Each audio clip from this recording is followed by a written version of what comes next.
Hello नमस्कार दोस्तों, उम्मीद है कि आप जो है ठीक होंगे और आपकी तैयारी जो है बेहतरीन चल रही होगी। दोस्तों आज के इस वीडियो में हम लोग एडिटेरिया का जो प्रैक्टिस सेट चला रहे थे उसका प्रैक्टिस सेट नंबर 5 को सॉल्व करेंगे। और दोस्तों जैसा कि हम लोगों ने सोचा था कि इस बुक को दोस्तों हम लोग ये जो जितने भी इसमें प्रैक्टिस सेट है 15 उसको ऐसे सॉल्व करेंगे कि हम लोग स्टार्टिंग से चलेंगे प्रैक्टिस सेट नंबर 1, 2, 3 और उधर बैक से शुरू करेंगे 14, 13, 12, 11, 10, 9 ऐसे ही करते हुए दोस्तों पता भी नहीं चलेगा, बोरिंग भी नहीं लगेगा और हम लोग एक समय आएगा सारे प्रैक्टिस सेट को सॉल्व कर लेंगे। और दोस्तों बिल्कुल वैसा ही हुआ, आप देखेंगे तो अभी एक हफ्ता भी नहीं हुआ है, आज हम लोगों ने लगभग 11 प्रैक्टिस सेट को सॉल्व कर लिया है। आज जो प्रैक्टिस सेट नंबर 5 है उसको सॉल्व करेंगे, उसके बाद मात्र 6, 7, 8 3 प्रैक्टिस सेट बचेगा और हम लोगों ने पूरी बुक सॉल्व कर चुके होंगे। तो दोस्तों आइए इसी के साथ हम लोग जो है दोस्तों इसी प्लानिंग के तहत आज का ये जो वीडियो है ये प्रैक्टिस सेट नंबर 5 है। तो चलिए दोस्तों समय का ध्यान रखते हुए इस प्रैक्टिस सेट नंबर को हम लोग 5 को जो है बहुत ही सरल तरीके से ईजी और ट्रिकी वे में करेंगे और इस 2 घंटे के पेपर को दोस्तों 1 घंटे से भी कम समय में वो भी डिटेल में सॉल्व करने का हम लोग प्रयास करेंगे। तो चलिए आइए शुरू करते हैं। आज के ये जो पहला क्वेश्चन है ध्यान से देखिए और दोस्तों ये साथ में ये भी ध्यान दीजिएगा, अगर किसी क्वेश्चन के हम डिटेल में गए तो दोस्तों हम डिटेल में वही पॉइंट्स बताएंगे जो एग्जाम में पूछे गए हैं और आगे भी जो है पूछे जाने की प्रबल संभावना रहेगी। तो आप लोग बिल्कुल ध्यान से सुनिएगा। चलिए क्वेश्चन नंबर 1 की हम लोग बात करते हैं। आज के जो पहला क्वेश्चन ये है कि तीसरा आंग्ल मैसूर युद्ध किस गवर्नर जनरल के कार्यकाल में हुआ था। दोस्तों ये लॉर्ड कॉर्नवालिस के समय में तीसरा आंग्ल मैसूर युद्ध हुआ था। तथा आप साथ ही देखिए ऑप्शन में वारेन हेस्टिंग, वेलेस्ली और डलहौजी हैं। दोस्तों जब आप वेलेस्ली की बात करेंगे तो आप एक सहायक संधि सुने होंगे, सहायक संधि का जनक। दोस्तों सहायक संधि का जो जनक है वो लॉर्ड वेलेस्ली को कहा जाता है। तथा आप देखिए ये डलहौजी के बारे में आप जानते ही होंगे दोस्तों, इन्हीं के समय में पहली ट्रेन चली और डलहौजी को ही दोस्तों क्या कहते हैं हड़प नीति दोस्तों डलहौजी ही चलाता था। डॉक्ट्राइन ऑफ लैप्स जो लेके आया था ये भी लॉर्ड डलहौजी को आप जानते होंगे। अब बात करते हैं वारेन हेस्टिंग की। तो दोस्तों ये जो वारेन हेस्टिंग है आपने सुना होगा कि बंगाल के पहले गवर्नर जनरल। दोस्तों जब बंगाल का पहला गवर्नर जनरल पूछा जाता है दोस्तों वारेन हेस्टिंग को याद किया जाता है, लेकिन जब बंगाल का पहला गवर्नर पूछा जाएगा दोस्तों हम लोग क्लाइव को जानते हैं। ये इतनी पॉइंट्स दोस्तों आप याद रखिएगा। चलिए आपको ये तो आपने पता है कि व्यक्तिगत डॉक्ट्राइन ऑफ लैप्स के बारे में, डलहौजी के बारे में बात कर ही चुके हैं। चलिए क्वेश्चन नंबर अब हम लोग दोस्तों 2 देखेंगे। ये कह रहा है कि ब्रिटिश संसद के लिए चुने जाने वाले पहले भारतीय कौन थे। तो दोस्तों आप याद रखिएगा दादा भाई नौरोजी ये पहले भारतीय थे दोस्तों जो ब्रिटिश संसद में चुने गए थे। तथा दादा भाई नौरोजी के बारे में आप 2 पॉइंट याद रखिएगा। पहला तो क्वेश्चन अक्सर बनता है कि grand old man of India किसे कहते हैं दोस्तों, तो वो दादा भाई नौरोजी को कहते हैं। तथा साथ ही में याद रखिए कि इनकी 2 पुस्तक, एक poverty and British rule in India तथा पॉवर्टी ऑफ इंडिया, दोनों पुस्तक दोस्तों दादा भाई नौरोजी की है और जो कि एग्जाम में पूछी जाती है। चलिए क्वेश्चन नंबर हम लोग दोस्तों 3 देखेंगे। थर्ड क्वेश्चन नंबर कह रहा है कि निम्नलिखित घटनाओं पर आपको विचार करना है। नील विद्रोह, दक्कन दंगा, संथाल विद्रोह, सिपाही विद्रोह। और कह रहा है कि सही कालानुक्रम माने सबसे पहले से लेकर सबसे लास्ट यही आपको बताना है। तो दोस्तों जब आप इसमें चलेंगे इसका सही आंसर होगा डी, यानी कि आप ये जो दोस्तों संथाल विद्रोह देख रहे हैं जिसे आप हुल विद्रोह के नाम से भी एक क्वेश्चन बना था इसी एडिटोरिया के प्रैक्टिस सेट में पूछा था कि हुल विद्रोह के नाम से कौन से विद्रोह को जाना जाता है। तो दोस्तों ये जो संथाल विद्रोह है इसको चाहे हुल विद्रोह आप कहें, ये 1855 में हुआ था। तथा जब आप आगे चलेंगे यहाँ पे सिपाही विद्रोह देख रहे दोस्तों, सिपाही का विद्रोह आपसे भी सिपाहियों का विद्रोह जो 1857 की क्रांति हुई थी, मंगल पांडे आपको याद होगा दोस्तों, इसे ही सिपाहियों का विद्रोह किया जाता है क्योंकि सिपाहियों ने विद्रोह शुरू किया था। तो आप देखिए ये हुआ था 56 में, ये हुआ था 57 में। अब बात करेंगे नील विद्रोह और दक्कन दंगा। जब ये नील विद्रोह है दोस्तों ये 1859-60 में हुआ था, 59 और 60 में। और ये नील विद्रोह आया कहाँ से आपको पता होगा। नील विद्रोह दोस्तों आपने सुना होगा कि नील दर्पण पत्रिका के बारे में आपने सुना होगा। तो दोस्तों ये जो नील दर्पण दोस्तों जो पत्रिका थी जो दीन बंधु मित्रों ने लिखी थी दोस्तों, उसमें नील विद्रोह के बारे में ही उन्होंने बात किया था। आप इसको याद रखिए। तो जो इसका सही आंसर वो होगा डी, यानी सबसे पहले संताल विद्रोह हुआ, उसके बाद सिपाहियों का विद्रोह हुआ दोस्तों 57 में, ये हुआ 56 में, ये हुआ 56 में, ये हुआ 57 में, नील विद्रोह हुआ दोस्तों 59 में और आपका दक्कन दंगा जो है वो 1875 में हुआ, 1875। अब चलिए 1875 आया तो दोस्तों आप एक याद रखिएगा 1875 में है दोस्तों किसका गठन हुआ था दोस्तों, आर्य समाज का गठन हुआ था दयानंद सरस्वती के द्वारा। तो ये आप ध्यान रखिए।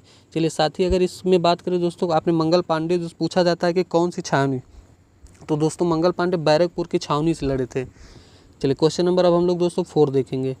4 नंबर कह रहा है कि मंगल पांडे ने विद्रोह का नेतृत्व कहाँ किया था। देखिए दोस्तों आ गया बैरकपुर की छावनी, ये इसमें ऑप्शन में बैरकपुर भी है। चलिए नेक्स्ट क्वेश्चन देखिए 5 नंबर क्या कहता है, कह रहा है कि बिहार बंगाल काश्तकारी अधिनियम कब पारित हुआ। बिहार बंगाल वाला जो काश्तकारी अधिनियम था दोस्तों वो 1885 में हुआ था शुरू। और देखिए 1885 में आपको पता है कि ए ओ ह्यूम ने दोस्तों राष्ट्रीय कांग्रेस की स्थापना की थी। ये भी ध्यान रखिए। तथा 1893 शिकागो विवेकानंद के बारे में आपको पता होगा, भारत का उन्होंने दोस्तों विश्व में नाम किया था, अमेरिका शिकागो जाके उन्होंने जो वहाँ पे जो है भाषण दिया था। चलिए क्वेश्चन नंबर 6 देखिए, करा भारतीय राष्ट्रीय कांग्रेस के किस अधिवेशन में राष्ट्रीय आर्थिक कार्यक्रम को अपनाया गया था? तो दोस्तों ये आपको याद होगा 1931 का अधिवेशन कराची अधिवेशन के नाम से जाना जाता है, जिसकी अध्यक्षता जो दोस्तों सरदार वल्लभ भाई पटेल जी ने किया था। इसी अधिवेशन में दोस्तों राष्ट्रीय आर्थिक कार्यक्रम को जो है अपनाया गया था। चलिए क्वेश्चन नंबर 7 देखिए, करा वर्ष 1823 में लाइसेंसिंग रेगुलेशन एक्ट किसने पेश किया था? लाइसेंसिंग रेगुलेशन एक्ट दोस्तों ये जो प्रयोग किया था वो किया था जॉन एडम्स ने। अब बात करिए जॉन एडम्स की दोस्तों, ये ऑप्शन नंबर आपका देखिए सी, जॉन एडम्स। अब देखिए ऑप्शन है विलियम बेंटिक। जब आप दोस्तों आपसे विलियम बेंटिक के बारे में बात करेगा तो आपको पता होगा इसमें 2-3 क्वेश्चन दोस्तों अक्सर पूछा जाता है कि भारत का गवर्नर जनरल, स्वतंत्र भारत का गवर्नर जनरल, और आपसे पूछा स्वतंत्र भारत का भारतीय गवर्नर जनरल। तो आप जिससे याद रखिए कि ये बेंटिक के बारे में जब पूछेगा दोस्तों, तो आपसे पूछा जाए भारत का गवर्नर जनरल तो दोस्तों आप बेंटिक याद रखिएगा, और आपसे पूछे स्वतंत्र भारत का गवर्नर जनरल तो दोस्तों आप लॉर्ड माउंटबेटन याद रखिए। तथा साथ ही जब कहे स्वतंत्र भारत का भारतीय गवर्नर जनरल दोस्तों, तब आप याद रखिए कि सी राजगोपालचारी को लगाइएगा। ये 3 क्वेश्चन कन्फ्यूजन रहता है, आप ध्यान रखिए। चलिए क्वेश्चन नंबर दोस्तों हम लोग 8 की तरफ बढ़ते हैं। 8 नंबर ध्यान दीजिए, ये कह रहा है कि निम्नलिखित में से किसने नील दर्पण का अंग्रेजी में अनुवाद किया था? अब ये क्वेश्चन जो है कि ये पूछ रहा है कि नील दर्पण दोस्तों मधुसूदन दत्त दोस्तों, इन्होंने नील दर्पण जो दीन बंधुओं के द्वारा लिखी गई थी दोस्तों, उसका इन्होंने अंग्रेजी में अनुवाद किया था। तो अब प्रश्न बनता है कि वो किस भाषा में था दोस्तों? तो वो जो भाषा थी वो बंगाली भाषा का नाटक था नील दर्पण, जिसे दीन बंधुओं ने लिखा था। तो इसका इन्होंने अंग्रेजी में जो है ये किया था। अब चलिए क्वेश्चन नंबर 9 देखिए, कह रहा समाचार पत्र हिंदुस्तान टाइम्स के संपादक कौन थे? दोस्तों ये के.एम. पडिक्कर दोस्तों, मडिक्कर बोल रहे हैं, के.एम. जो पडिक्कर थे दोस्तों, इन्होंने जो है हिंदुस्तान टाइम्स के संपादक थे। चलिए ऑप्शन में देखिए, एक मोतीलाल नेहरू। आपको याद होगा दोस्तों 1923 में मोतीलाल नेहरू ने दोस्तों, चित्तरंजन दास और मोतीलाल नेहरू ने स्वराज पार्टी की गठन की थी। चलिए क्वेश्चन नंबर 10 देखिए कि पुस्तकें कुछ पुस्तकें जैसे दोस्तों राजयोग, कर्मयोग, ज्ञान योग, भक्ति योग किसके द्वारा लिखी गई थी? दोस्तों आपने स्वामी विवेकानंद 1893 का शिकागो सम्मेलन द्वारा आपसे बात की है।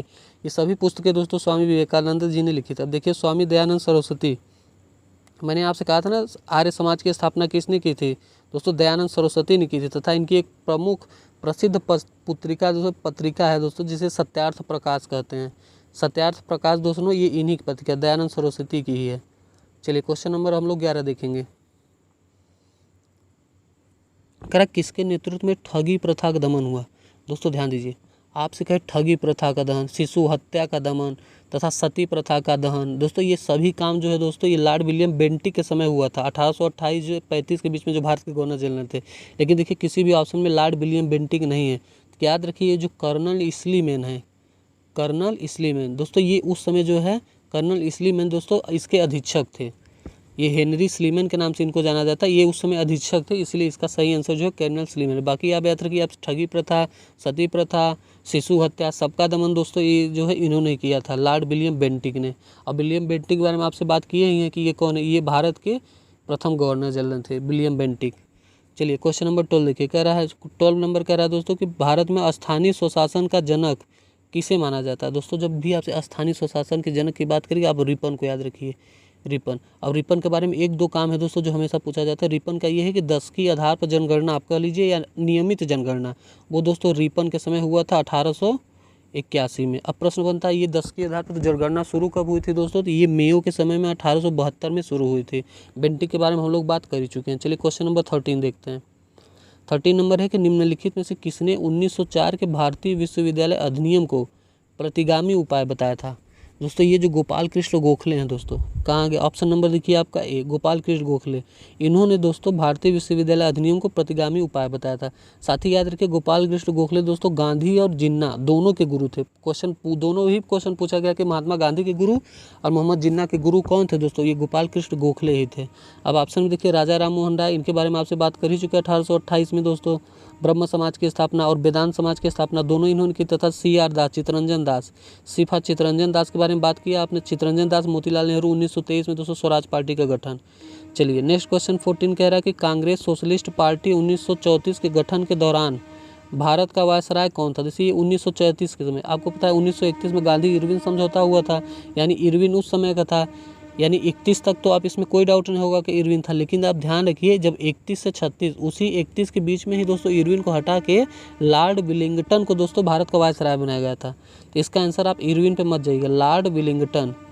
ये 1934 के समय दोस्तों यही था लॉर्ड विलिंगटन तथा लॉर्ड लिनलिथिगो के बारे में आप बात करिए।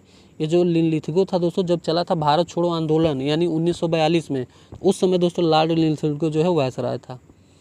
चलिए क्वेश्चन नंबर हम लोग 15 देखेंगे। करा हम ब्रिटेन की बर्बादी से अपनी स्वतंत्रता नहीं चाहते, किसने कहा था? दोस्तों आपको याद होगा महात्मा गांधी जी दोस्तों अहिंसावादी थे, वो हिंसा नहीं करना चाहते थे। तो आप यहाँ से याद कर लीजिए कि वही होंगे जो कहेंगे कि ब्रिटेन को हम बर्बाद भी न करें और हमारा देश के छोड़ के चले जाए, हमको आज़ादी मिल जाए। तो आप यहाँ से इसको टैकल करके महात्मा गांधी जो है आप याद रखिए। अब बात करें रविन्द्रनाथ टैगोर और पंडित जवाहरलाल नेहरू। जवाहरलाल नेहरू से दोस्तों याद रखिएगा कि इन्होंने जो है 1929 की कांग्रेस की अध्यक्षता की थी, ये भारत के प्रथम प्रधानमंत्री भी रहे। तथा रविन्द्रनाथ टैगोर के बारे में आप याद रखिए, गीतांजलि इनकी प्रसिद्ध पुस्तिका थी जिसके लिए उन्हें 1913 में नोबेल मिला। तथा साथ ही क्वेश्चन बनता है कि कौन सी ऐसी घटना थी कि रविन्द्रनाथ टैगोर ने अपनी सर की उपाधि जो नाइटहुड की उपाधि बोला जाता है उसको वापस कर दी थी। दोस्तों 13 अप्रैल 1919 का जो जलियांवाला हत्याकांड हुआ था उसमें दोस्तों रविन्द्रनाथ टैगोर जी ने वापस कर दिया। साथ ही आप याद रखिए जनगण मन इन्हीं की रचना है और 1911 में दोस्तों इन्होंने पहली बार जनगण मन को गाया था। चलिए क्वेश्चन नंबर 16 देखिए। कह रहा कि दांडी मार्च के दौरान रघुपति राघव राजा राम गीत किस प्रसिद्ध संगीतकार द्वारा गाया गया था? दोस्तों याद रखिए ये जो रघुपति राघव राजा राम ये भगवान राम से संबंधित है। दोस्तों अब देखिए इस चारों ऑप्शन में जो है भगवान वाला नाम कौन सा है? तो पहला ऑप्शन है कि दिगंबर विष्णु, दूसरा है कृष्ण राव। अब देखिए ये जो रघुपति राजा और राजा राम है दोस्तों सबके गुरु जो है वो विष्णु भगवान है। विष्णु भगवान के ही 2 अवतार है दोस्तों, एक राम भगवान भी उनके अवतार है और कृष्ण भगवान भी उनके अवतार है, यानी सबके गुरु तो विष्णु भगवान है। तो आप यहाँ से याद रखिए तो रघुपति राघव राजा राम गीत को दोस्तों दिगंबर विष्णु पलुस्कर द्वारा दोस्तों गाया गया था। दिगंबर विष्णु पलुस्कर, ध्यान दीजिए। चलिए क्वेश्चन नंबर 17 देखिए। कह रहा कि गांधी जी की अनुपस्थिति में भारत छोड़ो आंदोलन का नेतृत्व किसके द्वारा किया गया था? दोस्तों ये क्वेश्चन पूछा भी गया, बीपीएससी में भी पूछा गया है, यूपीपीएससी में भी पूछा गया है, आईएएस की परीक्षा में पूछा गया है। तो अब इसमें इसका जो सही आंसर होगा आप याद रखिए वो है अरोड़ा आसफ अली। दोस्तों जब गांधी जी के अनुपस्थिति में भारत छोड़ो आंदोलन 1942 जब चला, उनको गिरफ्तार करके आगा खां पैलेस में ले गया था दोस्तों, तब उस आंदोलन को आगे जो है अरोड़ा आसफ अली ने बढ़ाया था और उसे रुकने नहीं दिया था। चलिए क्वेश्चन नंबर 18 देखिए। कह रहा है निम्नलिखित में से किसने अपने शासनकाल के दौरान एक नया कैलेंडर, एक नई प्रणाली या सिक्का और नए पैमाने या वजन पे माप की शुरुआत की थी? दोस्तों टीपू सुल्तान। ये टीपू सुल्तान था दोस्तों जिसने ये कार्य शुरू किया था। चलिए क्वेश्चन नंबर 19 देखिए। कह रहा निम्नलिखित में से किस आंदोलन के दौरान गांधी जी ने 1 वर्ष में स्वराज का वादा किया था? उन्होंने कहा था अगर 1 वर्ष में दोस्तों स्वराज, और उसने बाकायदे चिट्ठी लिख के इंग्लैंड वालों को कहा था कि अगर 1 वर्ष के दौरान स्वराज नहीं दिया गया तो जो है वो कड़ा से कड़ा एक्शन लेंगे। तो ये पूछ रहा है ऐसा कौन सा समय था दोस्तों? असहयोग आंदोलन, गोलमेज, दांडी मार्च। दोस्तों गोलमेज सम्मेलन जब 1932 में हुआ था तो गांधी इरविन समझौता हुआ था। पूछा जाता है कि उस समझौते में गांधी जी ने कितने जो है अपनी मांगे की थी? दोस्तों वो 11 मांगे गांधी जी ने की थी, आप इसको याद रखिए। लेकिन क्वेश्चन में कह रहा है कि 1 वर्ष में स्वराज का वादा उन्होंने किया था, कब किया था? दोस्तों ये असहयोग आंदोलन। एक पूछा दोस्तों कन्फ्यूजन आपको असहयोग और सविनय अवज्ञा में होता है, याद रखिए असहयोग वाला 21 में होता है 1920-21 और सविनय अवज्ञा आंदोलन 1930 में हुआ था। तो दोस्तों इसका सही ऑप्शन होगा ए। असहयोग के समय गांधी जी ने कहा था कि जो है ऐसा ऐसा करिए, नहीं तो 1 वर्ष में दोस्तों स्वराज का आप वादा करिए। चलिए क्वेश्चन नंबर 20। करा क्लाइमेट एटली की घोषणा के अनुसार भारत में ब्रिटिश शासन की समाप्ति किस तिथि तक होनी थी? दोस्तों वो इटली ने जो है घोषणा किया था कि दोस्तों हम 20 जून 1948 या 30 जून 1948, तो उसने दोस्तों घोषणा किया था कि हम 30 जून 1948 तक जो है भारत को मुक्त कर देंगे। लेकिन उस समय भारत वालों दोस्तों इतना मतलब उत्पात मचा के रखा था कि उससे पहले ही 15 अगस्त 1947 को जो है अंग्रेजों ने आज़ाद कर दिया। अगला क्वेश्चन है कि कैबिनेट मिशन भारत कब आया था? तो दोस्तों जब कैबिनेट मिशन की बात करें तो ये आया था आपका मार्च 1946 में, तथा साथ ही आप दे दी इसकी डेट 24 मार्च को है। तो कैबिनेट मिशन दोस्तों आया था मार्च 1946, इसका ऑप्शन है। तथा साथ ही पूछा जाता है इसमें कितने सदस्य? दोस्तों इसमें 3 मुख्य सदस्य थे, आप याद रखिए पैंथिक लॉरेंस, AB अलेक्जेंडर तथा स्ट्रैफोर्ड क्रिप्स। और क्वेश्चन पूछता है इसके अध्यक्ष यानी इसमें मेन कौन थे दोस्तों? तो ये पैंथिक लॉरेंस थे, याद रखिए। पैंथिया करके दोस्तों शेर को कहा जाता है जो उसका वैज्ञानिक नाम होता है। तो दोस्तों याद रखिए जंगल का शेर पैंथिक ही होता है। तो इसी तीनों क्वेश्चन में ऐसे आपसे ये क्वेश्चन बना हुआ है कि तीनों जो लोग आए थे उसमें से मुख्य कौन था? तो वो पैंथिक लॉरेंस थे। चलिए क्वेश्चन नंबर 22 देखिए। करा निम्नलिखित में से कौन सा सिंधु घाटी सभ्यता के बारे में सही है?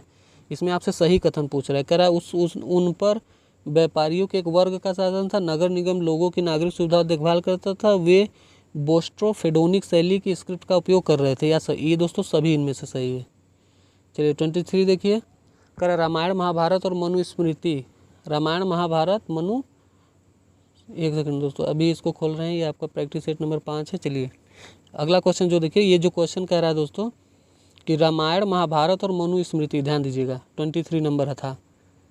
वो एक सेकंड फिर से कट गया, कोई बात नहीं, अभी आ जाएगा दोस्तों। समस्याओं का आना तो जो ये पार्ट ऑफ लाइफ है, लेकिन इनसे निकलना दोस्तों आर्ट ऑफ लाइफ है। तो चलिए हम लोग फिर से आ गए 23 नंबर पे। देखिएगा क्या कह रहा है। कह रहा रामायण महाभारत और मनुस्मृति निम्नलिखित में से किस अवधि के दौरान संकलित किए गए थे? गुप्त काल, शुंग काल, वैदिक काल या फिर एक से अधिक? दोस्तों ये जो समय था वो शुंग काल का चल रहा था, ये शुंग काल का ही समय था दोस्तों जब इसी। अब तथा साथ ही अब रामायण की बात करें तो रामायण के दोस्तों वाल्मीकि जी ने लिखा था, और रामचरितमानस की बात करें रामायण का ही देखिए रामचरितमानस जो है तुलसीदास जी ने इसका अनुवाद किया था। यानी तो रामचरितमानस कौन लिखा? तुलसीदास। और जब महाभारत की बात करें दोस्तों तो इसको वेद व्यास ने, और मनुस्मृति को दोस्तों मनु ने लिखा था। चलिए क्वेश्चन नंबर 24 हम लोग देखते हैं। 24 कह रहा है कि मथुरा और गांधार कला के बारे में निम्नलिखित में से कौन सा कथन सही है? तो दोस्तों इसमें ये पहला जो कथन है कि कनिष्क काल में इन दोनों कलाओं का विकास हुआ था, मथुरा गांधार कला, ये बिल्कुल सही है। बाकी तीनों दोस्तों गलत है। चलिए क्वेश्चन नंबर 25 देखिएगा। कह रहा है भारतीय इतिहास में प्रसिद्ध ऐहोल अभिलेख का संबंध किस शासक से है? तो दोस्तों ये जो ऐहोल अभिलेख का संबंध है वो दोस्तों पुलकेशिन द्वितीय से है। ये ऐहोल अभिलेख बहुत ही मतलब सुप्रसिद्ध जो है अभिलेख है, ये पुलकेशिन द्वितीय से आप याद रखिए ये संबंधित। तथा साथ ही याद रखिएगा कि ऐहोल को जो है मंदिरों का शहर कहा जाता है दोस्तों, ऐहोल को मंदिरों का शहर। और पुलकेशिन द्वितीय के बारे में आपको पता होगा दोस्तों कि पुलकेशिन द्वितीय ने हर्षवर्धन को हराया था। क्वेश्चन बनता है दोस्तों पुलकेशिन द्वितीय ने किसको हराया था? हर्षवर्धन को। अगला 26 नंबर कह रहा है कि निम्नलिखित में से किस विचारधारा को लोकायत दर्शन यानी जनता के दर्शन के रूप में भी जाना जाता है? दोस्तों वो चारवाक दर्शन है, जनता को जो है दर्शन के रूप में भी जाना जाता है। चलिए 27 देखिएगा। 27 नंबर कह रहा है कि किस दिल्ली सुल्तान ने सबसे अधिक संख्या में नहरें बनवाई थी? तो दोस्तों फिरोज शाह तुगलक, इसने दोस्तों सबसे अधिक नहरें बनवाई थी। अब बात करें तुगलक आया है, खिलजी आया। दोस्तों आप याद रखिएगा दिल्ली पर पूछा जाता है कितने लोगों ने शासन किया और किस क्रम में किया है। सबसे पहले तो आप एक पॉइंट याद रखिए कि इस क्वेश्चन बना कि दिल्ली पर सबसे ज़्यादा समय तक शासन किसने किया? तो दोस्तों तुगलक वंश ने सबसे ज़्यादा समय तक शासन किया। और जब पूछता है कि सबसे कम समय तक दोस्तों तो आप याद रखिएगा खिलजी वंश ने सबसे कम समय तक। अब पूछता ये भी है कि एक क्रम बताइए जिसमें दिल्ली पर लोगों ने शासन किया। तो आप एक ट्रिक याद रखिएगा कि गुलाब खिले तो सुगंध लो, गुलाब खिले तो सुगंध लो, अर्थात गुलाम वंश, खिलजी वंश, तुगलक वंश, सैयद वंश, लोधी वंश। फिर से सुनिए, गुलाब खिले तो सुगंध लो, गुलाब खिले तो सुगंध लो। आप इसे 5 वंश को दोस्तों आप याद कर लीजिए। ये एक क्रम में है जो समय के साथ जो है दोस्तों दिल्ली पर शासन किए थे। चलिए क्वेश्चन नंबर 28 देखिए। कह रहा प्राचीन भारत के संदर्भ में वाग्भट्ट द्वारा लिखित अष्टांग संग्रह का संबंध किससे है? चिकित्सा शास्त्र, ज्योतिष, कानून। दोस्तों ये जो अष्टांग संग्रह वाग्भट्ट द्वारा लिखा गया था दोस्तों ये चिकित्सा से संबंधित था। किससे संबंधित था? चिकित्सा से। तथा साथ ही आप याद रखिए एक चरक और एक सुश्रुत और एक वाग्भट्ट, इन तीनों को दोस्तों महान चिकित्सक माना जाता। तथा ये क्वेश्चन बनता है आपसे, पेट में क्वेश्चन बना था यूपी SSSC का पेपर था वो, कि धन्वंतरी के बारे में। धन्वंतरी कौन था दोस्तों? धन्वंतरी भी एक चिकित्सक था, तो आप ये भी याद रखिएगा। चलिए 29 नंबर देखिए। कह रहा चिश्ती संप्रदाय के किस सूफी संत को चिरागे दिल्ली यानी दिल्ली का चिराग नाम से जाना जाता है? तो दोस्तों शेख नसीरुद्दीन महमूद। आप याद रखिए शेख नसीरुद्दीन महमूद, इसको दोस्तों दिल्ली का चिराग, शेख नसीरुद्दीन महमूद। यार नसीरुद्दीन शाह को आप जानते होंगे, उससे करिए कि दिल्ली, वो बहुत अच्छे एक्टर हैं जो कि आप समझिए वो दिल्ली के हैं। तो ऐसे आप याद रखिए चिरागे दिल्ली शेख नसीरुद्दीन महमूद को दोस्तों जाना जाता है। चलिए क्वेश्चन नंबर हम लोग 30 देखेंगे। आइए 30 नंबर देखते हैं। कह रहा है दिल्ली सल्तनत में इक्ता प्रणाली। दोस्तों इक्ता और इल्तुतमिश, बिल्कुल ये सटीक क्वेश्चन है, एक वन लाइनर में एक क्वेश्चन पूछा जाता है। इक्ता प्रणाली, इल्तुतमिश, आप याद रखिए। चलिए अगला है कि पोमोलॉजी में किसका अध्ययन किया जाता है? दोस्तों पोमो, आप समझिए कि पोमो नाम का एक फल होता है दोस्तों, तो पोमोलॉजी में फलों का अध्ययन किया जाता है। अगला है कि फूलों का दोस्तों फ्लोरिकल्चर में फूलों का, और ओलेरिकल्चर में सब्जियों का। तथा आपका पूछा है इंसेक्टिसाइड। दोस्तों जब जो ये कीटों का अध्ययन आपसे अगर पूछे कि कीटों का अध्ययन किस में किया जाता है, आपको पता होगा एंटोमोलॉजी, दोस्तों एंटोमोलॉजी में कीटों का अध्ययन किया जाता है, फ्लोरिकल्चर में फूलों का, ओलेरीकल्चर में सब्जी का तथा साथ ही याद रखिए आपसे अक्सर क्वेश्चन बनता है कि विटीकल्चर का संबंध किससे है, बताइए। विटीकल्चर, तो दोस्तों याद रखिए विटीकल्चर का संबंध दोस्तों अंगूर से है। विटीकल्चर जब पूछे आपसे अंगूर याद रखिएगा। चलिए 32 नंबर, इको मार्ग प्रतीक निम्नलिखित किससे संबंधित। दोस्तों इको मार्ग पर्यावरण, ये देखते ही आप इसको आंसर लगा के आगे बढ़िए। चलिए 33 नंबर देखिए, करा एक अनवीनीकृत ऊर्जा का स्रोत है, सौर ऊर्जा, वायु। देखिए अनवीनीकृत और नवीनीकृत, इसमें जब आप अंतर करेंगे तो आप ऑप्शन बिना ऑप्शन देखेंगे दोस्तों आप लगा लेंगे। अनवीनीकृत का मतलब नवीनीकरणीय और अनवीनीकृत मतलब अनवीनीकरणीय, आपसे यही पूछ रहा है। तो दोस्तों याद रखिए पेट्रोलियम मतलब जिसको ख़त्म कर दें, मतलब जो लिमिट मात्रा में है दोस्तों उसको अनवीनीकरणीय बोलते हैं, यानी उसको और नहीं बनाया जा सकता, वो एक लिमिट है। और नवीकरणीय जो दोबारा बनाया जा सकता है। चलिए क्वेश्चन नंबर 34 देखिए, करा वर्ष 2011 के जनगणना के अनुसार 0 से 6 वर्ष आयु वर्ग में बाल लिंगानुपात बिहार के किस जिले में सबसे कम था। मतलब ये लिंगानुपात सबसे कम पूछ रहा है जो है बालकों का, वो कहाँ पे था। तो आप बताइए वैशाली, आप याद रखिएगा यहाँ पे ये सबसे कम है। अगला निम्न में से कौन सा सही सुमेलित नहीं है। नीरज चोपड़ा दोस्तों बिल्कुल सही, अवनी लेखरा ये भी सही, कृष्णा नागर ये भी सही, मित्रता गुहा दोस्तों ये गलत है। ये जो मित्राब गुहा है आप याद रखिए ये शतरंज से संबंधित है। चलिए क्वेश्चन नंबर 36 देखिए, कह सामान्य दृष्टि के लिए कौन सा विटामिन आवश्यक होता है। दोस्तों दृष्टि के लिए आप विटामिन ए, और विटामिन ए का ही रासायनिक नाम है दोस्तों रेटिनॉल। चलिए कैल्सीफेरॉल यहाँ पे आप देख रहे हैं विटामिन डी का रासायनिक नाम है। आपसे विटामिन बी का नाम पूछे दोस्तों तो थायमिन याद रखिए। विटामिन सी पूछे तो स्कारबिकम, विटामिन ई पूछे तो दोस्तों टोकोफेरॉल, विटामिन के पूछे तो दोस्तों फिलोक्विनान। और जब विटामिनों के बारे में पूछता है कि जल में घुलनशील विटामिन वसा में, जल में पूछे तो दोस्तों BC, गई भैंस पानी में, वसा में पूछे तो ADE की। ये सभी जानकारी दोस्तों विटामिन के बारे में आप ध्यान रखिएगा।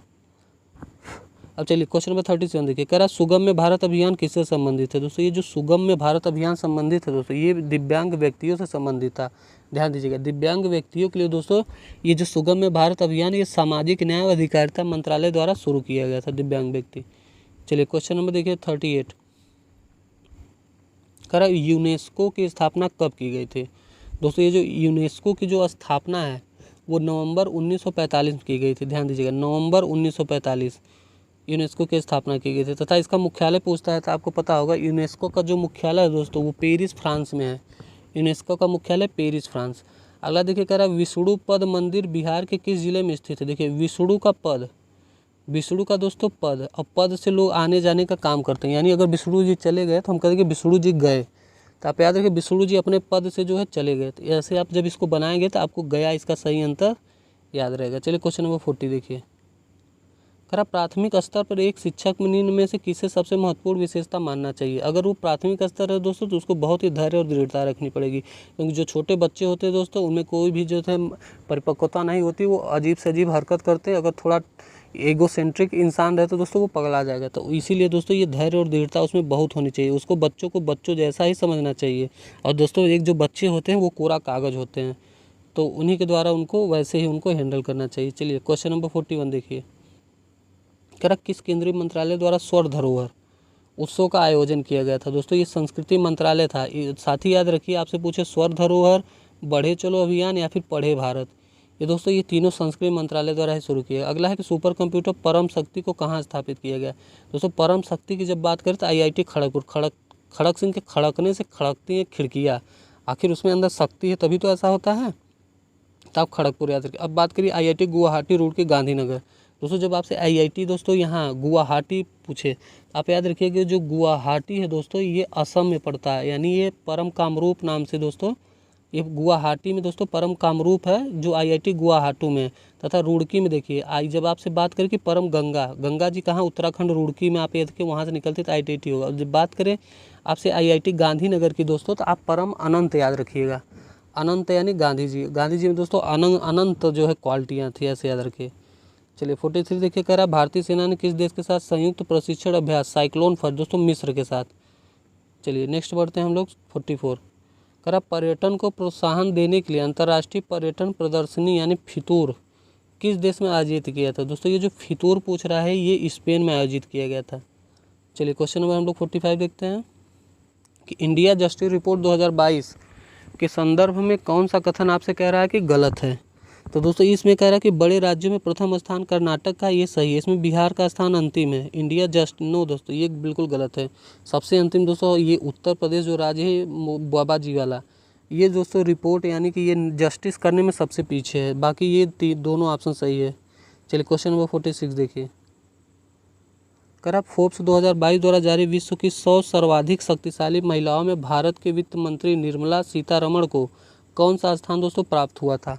दोस्तों ये याद रखिएगा, ये जो 36वां स्थान है ये निर्मला सीतारमण जी को जो है प्राप्त हुआ था। 47 कह रहा है कि फीफा विश्व कप के बारे में है। दोस्तों ध्यान दीजिए, बहुत इंपॉर्टेंट इसमें क्वेश्चन बनना तय। कह रहा फीफा विश्व कप 2022 के संबंध में कौन सा कथन गलत, यानी 3 सही 1 गलत। कह रहा गोल्डन बूट बापे ये दिया गया था, सही है। कह रहा बाल मेसी को, ये भी सही है। अर्जेंटीना ने दूसरी बार खिताब जीता दोस्तों, अर्जेंटीना ने तीसरी बार जीता ये। अगला है कि यंग प्लेयर फर्नांडीज, बिल्कुल सही है।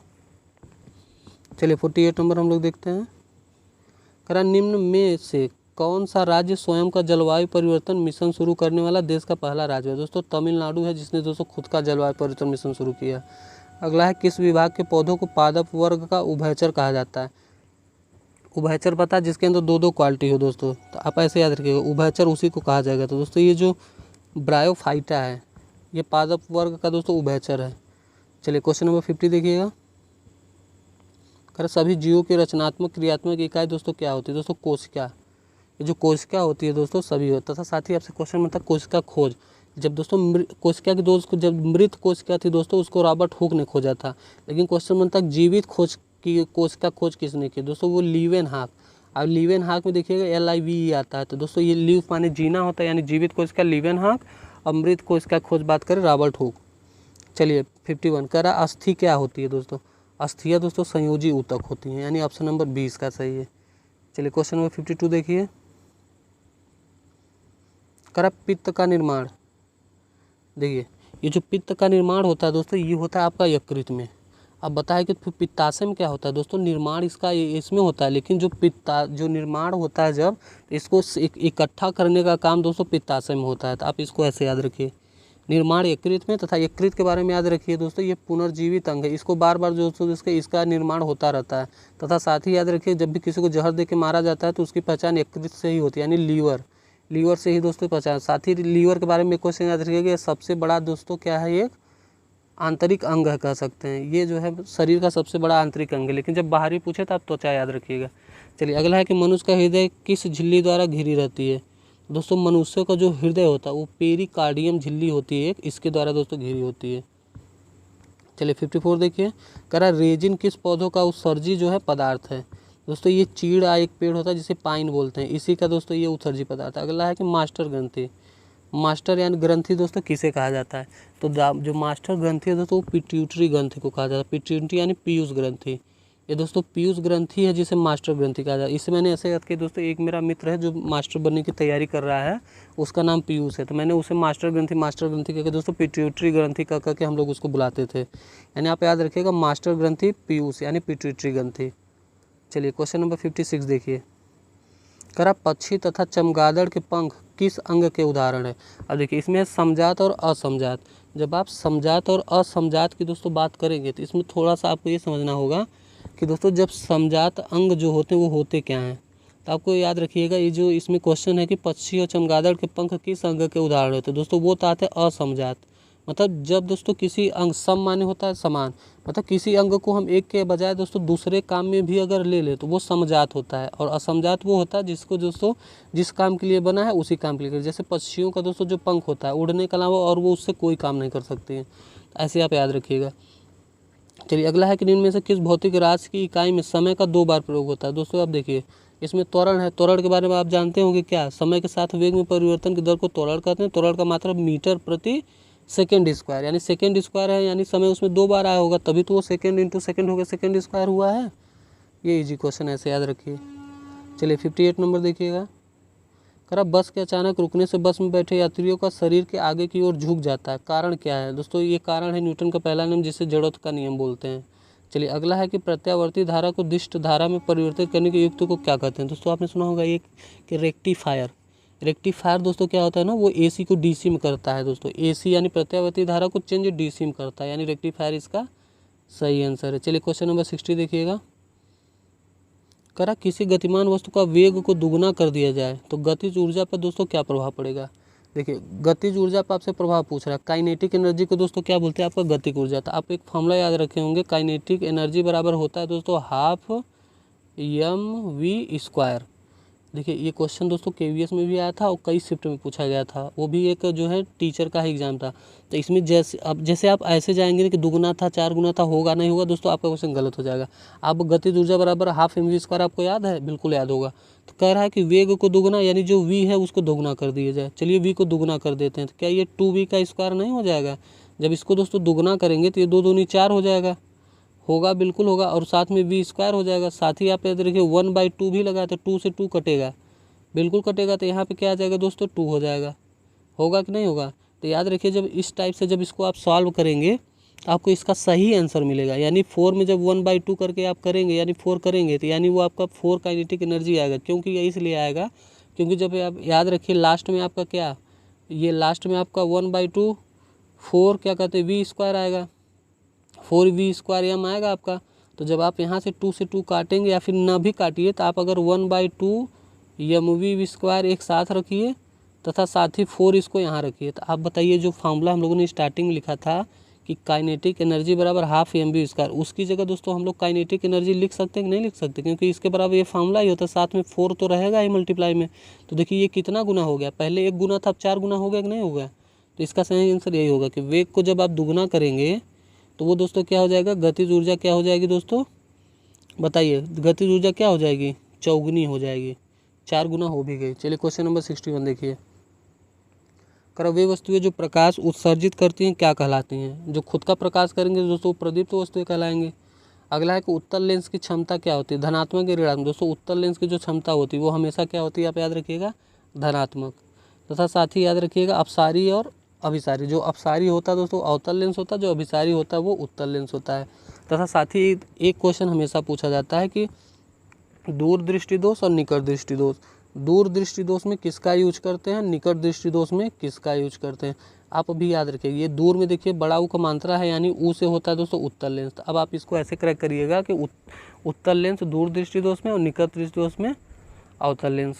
चलिए क्वेश्चन नंबर हम लोग नेक्स्ट देखते हैं 63। करा दूर दृष्टि दोष यानी हाइपरमेट्रोपिया को दूर करने के लिए किस लेंस का, देखिए अभी ये क्वेश्चन आ भी गया यानी उत्तल लेंस सही। इसके अभी ये अगला ही क्वेश्चन था बन गया। अगला वोल्टमीटर का क्या था, वोल्टमीटर का कार्य क्या है दोस्तों, आपको बताना है कि वोल्टमीटर से हम लोग कौन कार्य करते हैं। दोस्तों विद्युत परिपथ में 2 बिंदुओं के बीच विभवांतर को मापने को ही हम लोग वोल्टमीटर कहते हैं।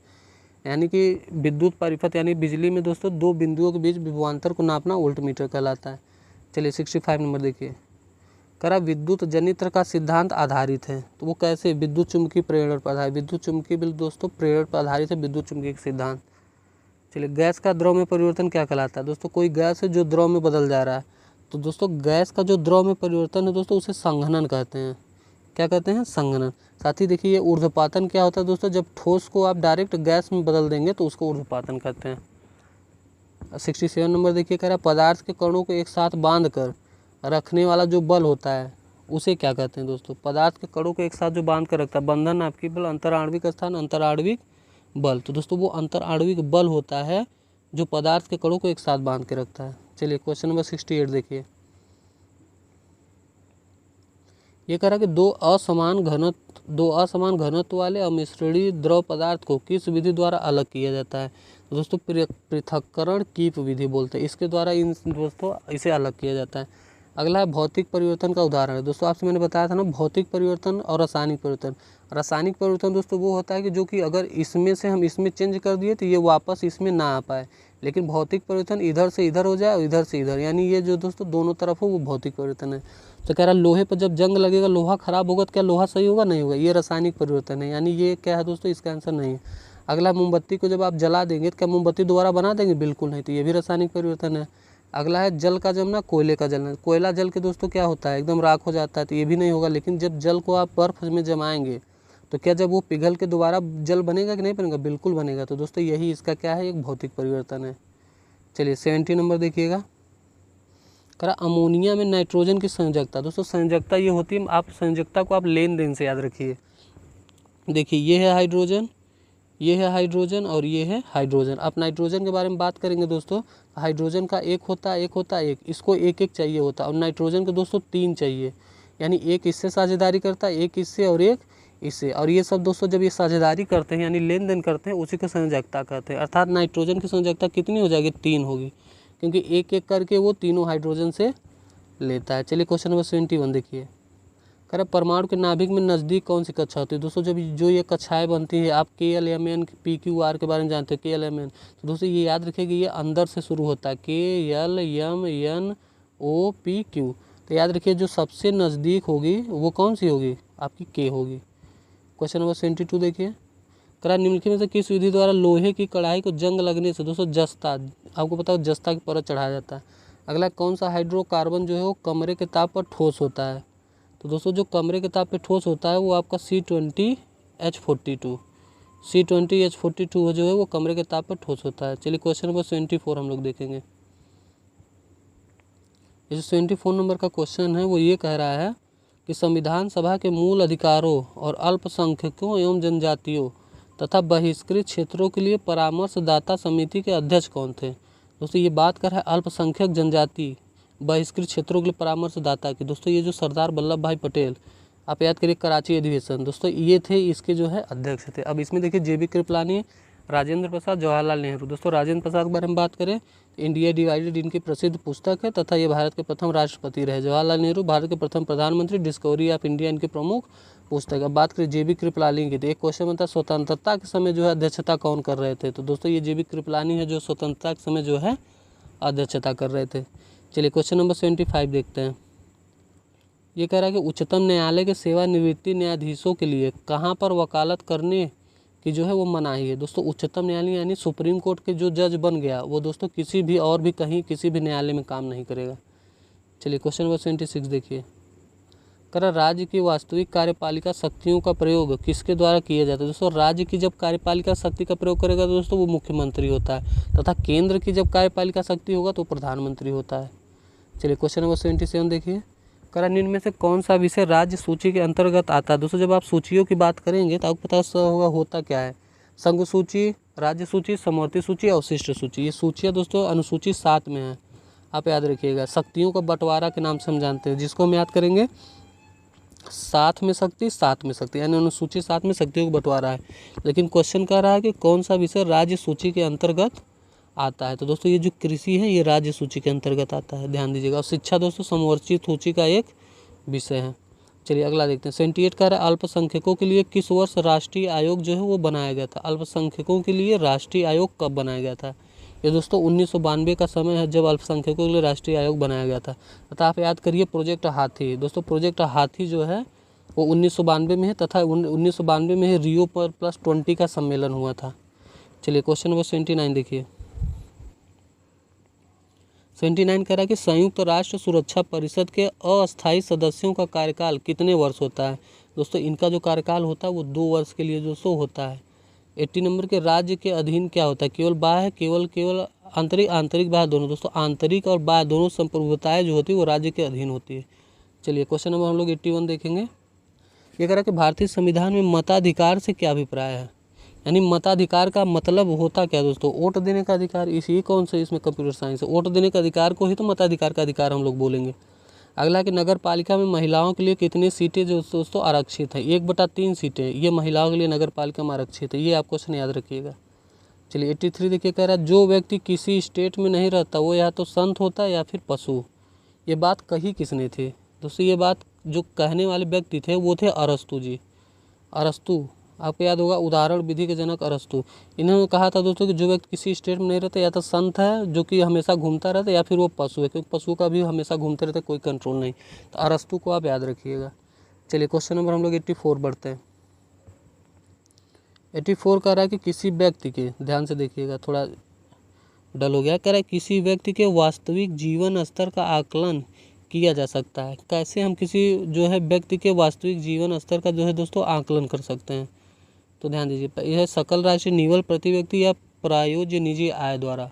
तो दोस्तों ये जिसका जो सही आंसर है वो ये होगा प्रति व्यक्ति आय द्वारा, यानी प्रति व्यक्ति आय द्वारा ही हम किसी व्यक्ति के वास्तविक जीवन स्तर का आकलन कर सकते हैं।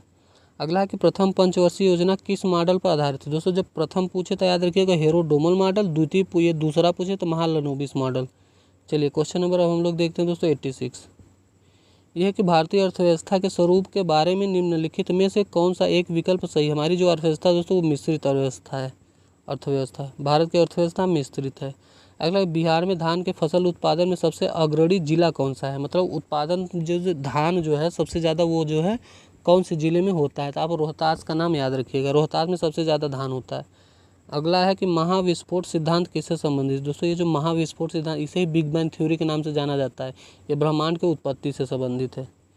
चलिए क्वेश्चन नंबर 89 देखिएगा। कह निम्नलिखित में से कौन सा संयंत्र शक्ति तथा खाद दोनों दे सकता है। नाभिकीय ये बायोगैस। दोस्तों बायोगैस से आप खेत में डालने से दोस्तों खाद बनता है तथा इसी के द्वारा हम लोग मीथेन गैस यानी संयंत्र शक्ति का भी जो है प्रयोग करते हैं। चलिए क्वेश्चन नंबर 90 देखिए। करा कि किसने पहली बार यह व्याख्या की थी कि पृथ्वी अपनी धुरी पर घूमने के कारण जो है प्रतिदिन सूर्योदय एवं सूर्यास्त होता है। पृथ्वी के अपनी धुरी पर घूमने के कारण प्रतिदिन सूर्योदय सूर्यास्त होता है। कह रहा है कि ये किसनी बार यह धारणा जो है किसने सबसे पहली बार दी थी। दोस्तों जीरो के खोज करने वाले आर्यभट्ट, इन्होंने ये पहली बार बताया था। चलिए अगला है कि चंद्रमा के धरातल पर दो व्यक्ति एक दूसरे से की जो बात है वो नहीं सुन सकते। दोस्तों जब बात नहीं सुनेंगे अर्थात वहाँ वायुमंडल नहीं है। वायुमंडल होता तो फिर आवाज़ एक से दूसरे जगह प्रस्थान करती थी, यानी चंद्रमा पर वायुमंडल नहीं है। यही इसका सही आंसर है। चलिए क्वेश्चन नंबर आप लोग दोस्तों 92 देखिए। करा निम्न में से कौन सा एक समय की प्राकृतिक इकाई नहीं है। दोस्तों चंद्रमास होती है, दिवस भी होता है, मानक समय उष्णकटिबंध ये भी होता है। मानक समय दोस्तों क्या, मानक समय तो निर्धारित होता है ना, तो मानक समय कोई प्राकृतिक इकाई नहीं होती। ये इसका सही आंसर है। अगला कि सवाना का विस्तार जो सर्वाधिक विस्तार दोस्तों कहाँ है, ये अफ्रीका में है। ये सवाना घास के जो मैदान है अफ्रीका में सबसे ज़्यादा पाए जाते हैं। चलिए 94 हम लोग देखते हैं। करा भौगोलिक क्षेत्र की दृष्टि से भारत के निम्न जिलों में से कौन सा जिला सबसे बड़ा है। भौगोलिक दृष्टि से दोस्तों जब आपसे बात करें तो आप याद रखिए ये जो कच्छ जिला है, लेह, जैसलमेर तथा बाड़मेर, इन सभी में दोस्तों गुजरात का कच्छ जिला वो क्षेत्रफल की दृष्टि से इसमें भारत का सबसे बड़ा जिला है। तो इसका आंसर कच्छ है। अगला है कौन सी भारत की सबसे बड़ी मीठे पानी की झील है। दोस्तों जब भी सबसे बड़ी मीठे पानी की झील याद करें तो आप दोस्तों वूलर झील याद रखिएगा। और तथा जब भी आपसे खारे पानी की झील बोले तो आप चिल्का याद रखिएगा। उसको कैसे याद करेंगे दोस्तों, जो चिल्का होता है खारा, यानी सबसे बियर दोस्तों बहुत चिल्ड होती है, चिल्ड से चिल्का याद रखिए, और बियर जो है बहुत खारा होता है, ऐसे आप याद। लेकिन जब मीठे पानी यानी ऊलर झील दोस्तों ये मीठे पानी की सबसे बड़ी झील है। चलिए अगला 96 नंबर हम लोग देखते हैं। करा किस राज्य सरकार ने जनसंख्या नियंत्रण करने हेतु एक नई जनसंख्या, दोस्तों उत्तर प्रदेश ने कहा है कि 2 बच्चे से ज़्यादा आपको होगा तो आपको सरकारी सुविधाएं नहीं दी जाएगी, हमारे बाबा जी ने कहा है। चलिए 97 है कि अपने प्रदूषकों के कारण कौन सी नदी जैविक मरुस्थल कहलाती है। मतलब कि जैविक मरुस्थल कहलाती है प्रदूषक कारण, प्रदूषण के कारण दोस्तों दामोदर नदी याद रखिए। ये जो दामोदर नदी दोस्तों छोटा नागपुर पठार से जो है पलामू की पहाड़ियों में इसका उद्गम है, इसे ही दोस्तों जैविक मरुस्थल कहा जाता है, दामोदर को जैविक मरुस्थल। चलिए 98 नंबर देखिए करा राष्ट्रीय पर्यावरण मानी नीरी की बात करा, आपने नीरी नागपुर से याद किया होगा, तो नीरी ये राष्ट्रीय पर्यावरण इंजीनियरिंग संस्थान दोस्तों नीरी, यानी ये कहाँ पे है आपका नागपुर में है। चलिए नेक्स्ट है कि किस बायोम में सबसे कम तापांतर पाया जाता है। तापांतर सबसे कम किस बायोम में पाया जाता है, तो दोस्तों ये सदाबहार वर्षा वन आयोम, सदाबहार वर्षा वन आयोम में सबसे कम तापांतर पाया जाता है। चलिए 100 नंबर देखिएगा।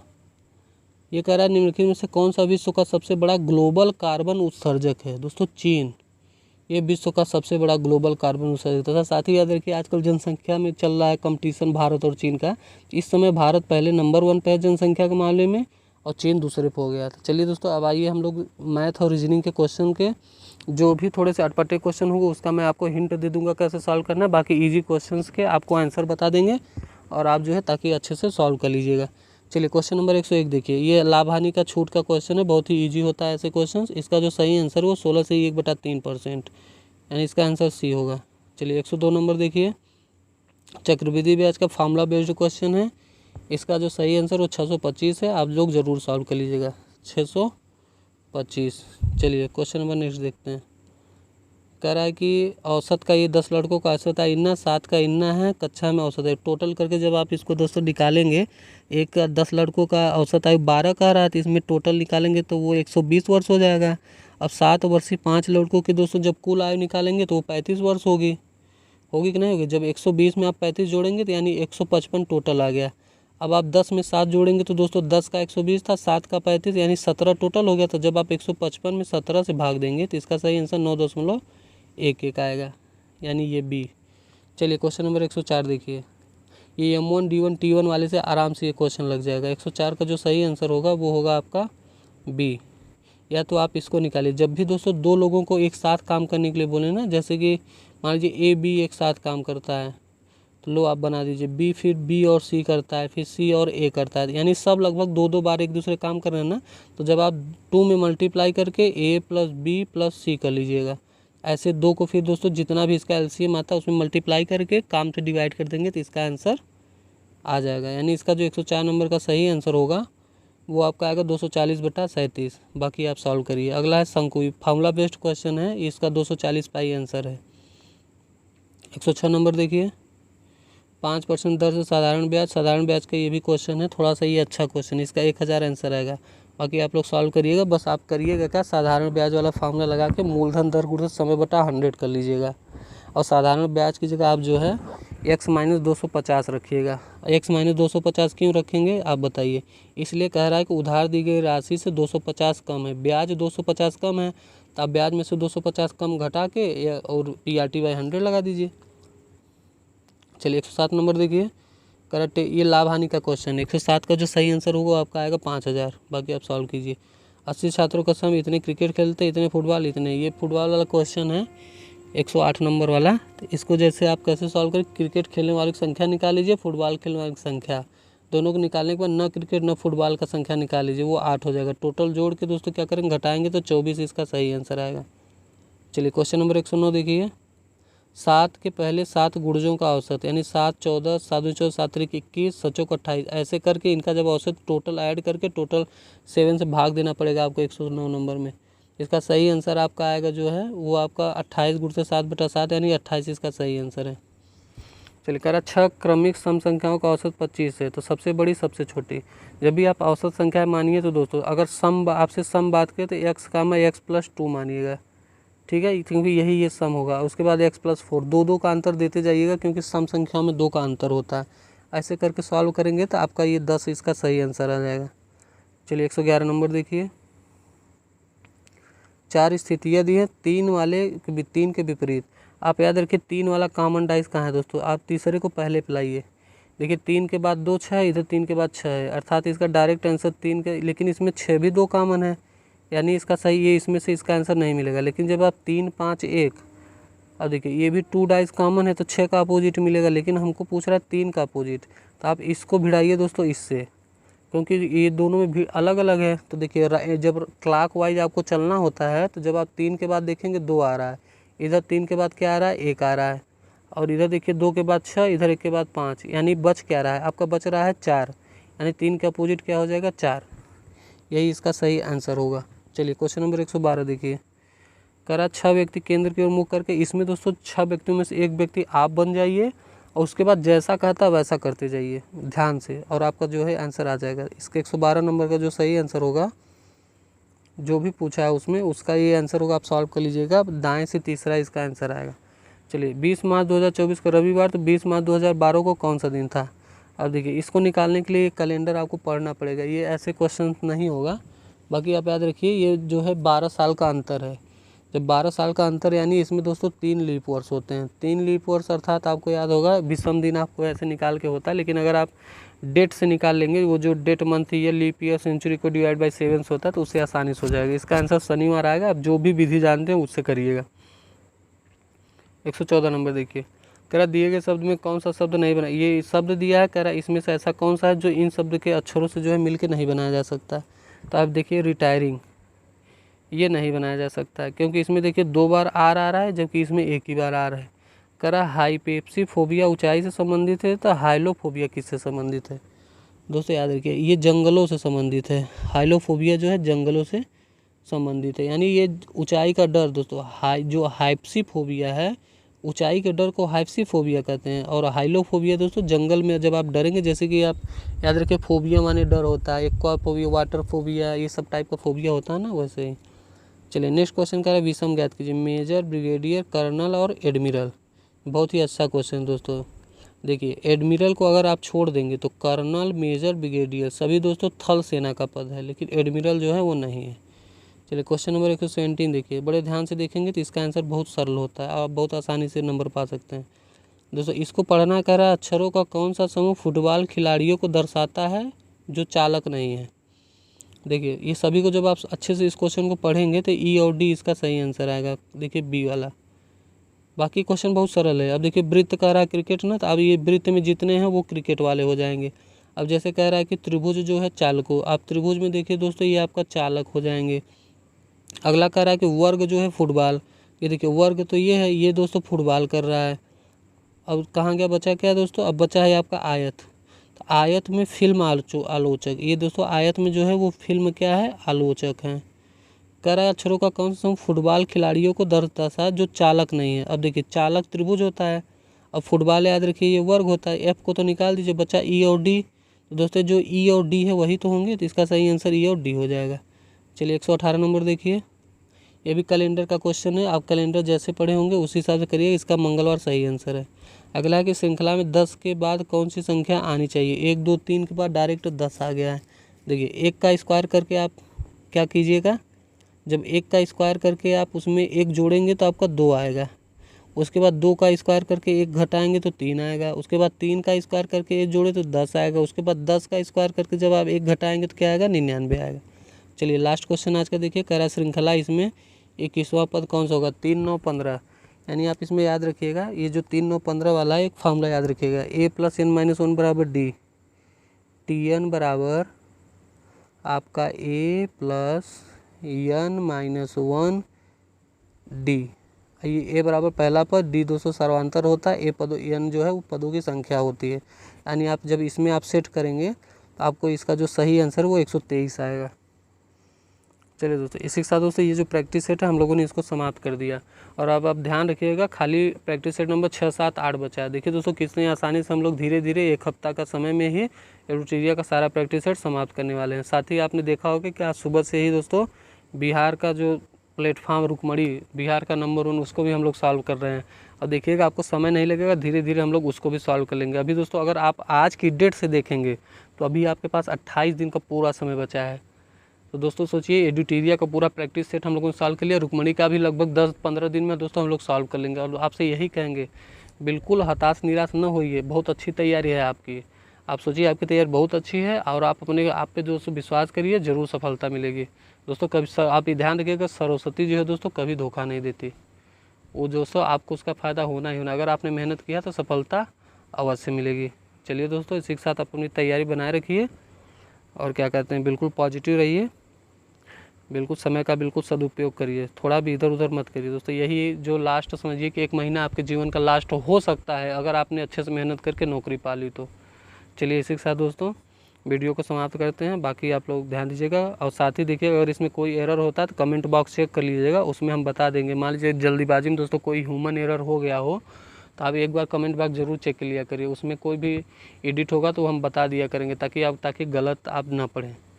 ठीक है दोस्तों, आइए इसी के साथ हम लोग वीडियो को समाप्त करते हैं। धन्यवाद, जय हिंद।